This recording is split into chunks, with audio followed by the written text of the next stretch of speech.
চিকিৎসা চেয়ে করতে কেন? এজন্য না চাইলেও বরাদ্দকৃত দুনিয়া মিলে যায়, ঠিক। আখিরাত চাইতে হয়, কবর থেকে পানাহ মুক্তি চাইতে হয়, জাহান্নাম থেকে মুক্তি চাইতে হয়, জান্নাত চাইতে হয়। নবী সাল্লাল্লাহু আলাইহি ওয়াসাল্লাম দিবানিশি চাইতেন। এজন্য দুনিয়া আল্লাহর কাছে চাওয়ার না যায়, কিন্তু তেমন কোন উল্লেখযোগ্য প্রয়োজন নেই, এমনি মিলে যায়। আর রিজকু মাকসুম, লা ইয়ামুতা নাফসান হাত্তা তাস্তাকমিলা রিজকাহা। নবীজি বলেন আল্লাহর কসম, কেউ মরবে না তার জন্য বরাদ্দকৃত রিজিক পূর্ণ না মরবে না। ইন্না রিজকা লা ইয়াতলুবুল আবদা কামা ইয়াতলুবু আজরাহু।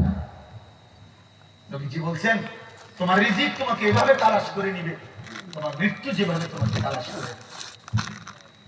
মৃত্যুকে ডাকতে হয় না, মৃত্যুকে খুঁজতে হয় না, না নিজেই আসে? নিজেই আসে। রিজিক এভাবে আসে। নবীজি বলেন সাল্লাল্লাহু আলাইহি ওয়াসাল্লাম।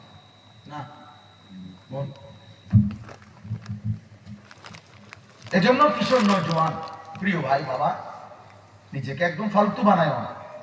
সারাদিনে হাসো, কাঁদো, ঘোরো, গাড়ো, টোটো কইরা, এটাকে একটা সুস্থ জীবন হলো বাবা?